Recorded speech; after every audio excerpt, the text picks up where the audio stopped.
Bom dia, pessoal. Tudo bem com vocês? Tudo bem, meninos, meninas? Vamos lá? Bom, nono ano, hoje a nossa matéria é Estética Clássica no Renascimento, página de número 14. Para começar, o Renascimento foi um movimento artístico que nasceu lá na Itália e tem a racionalidade, ou seja, o ser humano como centro, o antropocentrismo e não mais Deus, ok? Vamos começar o texto então? Bom, Platão e Aristóteles tinham cada um a sua própria escola. A escola de Platão chamava-se Academia e a escola de Aristóteles chamava-se Liceu. A Academia de Platão ela se desdobrou a partir do século II depois de Cristo em neoplatonismo, tendo continuidade lá na Itália, do século XV, como lugar de ciências e artes.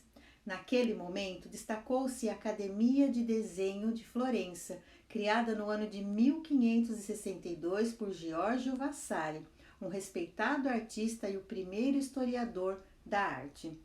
Isso aconteceu então no período chamado Renascimento, cujos princípios fundamentavam-se na retomada dos valores e conceitos artísticos greco-romanos, entre eles o neoplatonismo.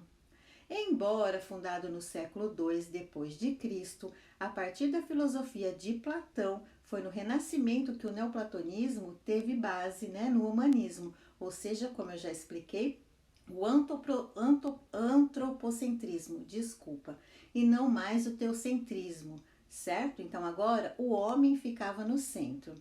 Como foi no período medieval, que precedeu antes, onde Deus era o centro de tudo. A imitação grega contou no Renascimento com o desenvolvimento do desenho e da pintura em perspectiva, com esfumaçado para dar volume às pinturas, assim como dos estudos racionais da natureza, a partir então da observação da paisagem e também da anatomia humana. Você possivelmente já ouviu falar de Rafael, Leonardo da Vinci, Donatello e Michelangelo. Não são as tartarugas ninjas, não são. São artistas renascentistas, ok? Olhem, por favor, a obra que eles fizeram. A Sagrada Família, foi Rafael que fez. A Virgem dos Rochedos, Leonardo da Vinci. São Marcos, Donatello. E, por fim, uma obra de Michelangelo. Certo até aí? Vamos seguir? Próxima página. Agora a gente vai falar um pouquinho sobre o precursor do Renascimento, que foi Giotto. Artista e arquiteto, Giotto é considerado como precursor do Renascimento.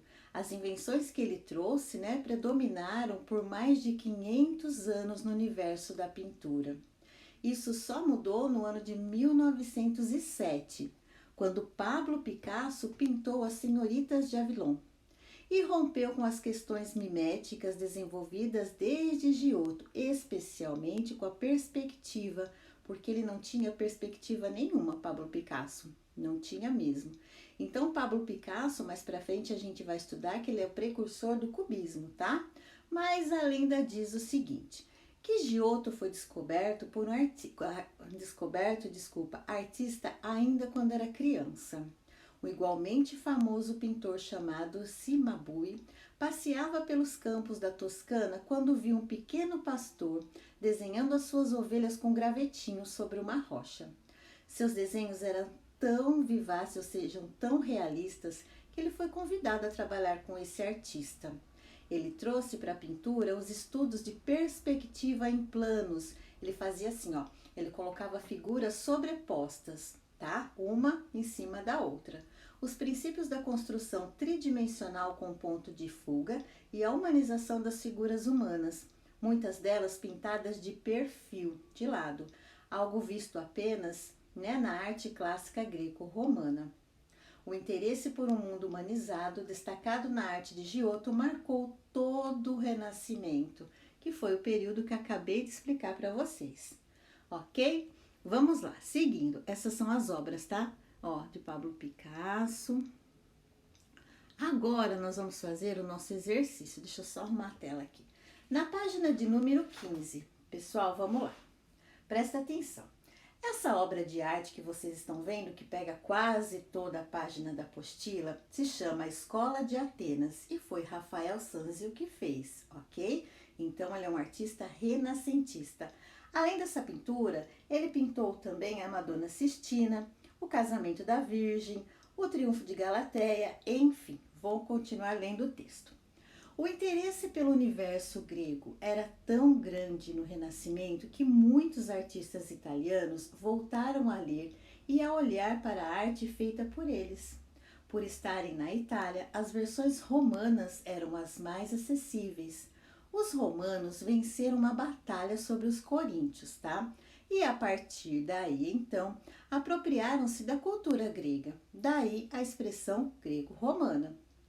Rafael fez uma homenagem aos artistas renascentistas, retratando-os como filósofos gregos no afresco A Escola de Atenas, que é essa obra que a gente vai estudar hoje. O que eu vou fazer então? Vocês vão lá para o anexo D, que fica no final da apostila de vocês. Aí vocês vão abrir essa folha, uma folha bem grandona. E vocês vão ver que aqui está a obra A Escola de Atenas, tá? E tem alguns personagens, então algumas personagens gregas estão representadas aqui no afresco. Peraí, tia Rê, o que é afresco? Afresco é uma técnica de pintura com pigmentos das tintas dissolvidas em água. E aí elas são aplicadas sobre o revestimento úmido da parede, tá? Por isso o nome de afresco, certo?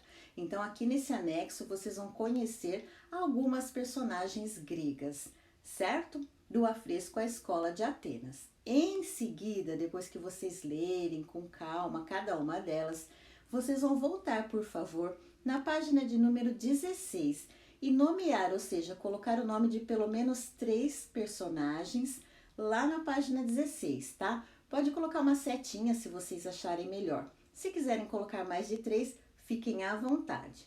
Bom, meus amores, essa é a atividade de hoje, tá? Muito obrigada pela paciência de vocês e até a nossa próxima aula na quarta-feira.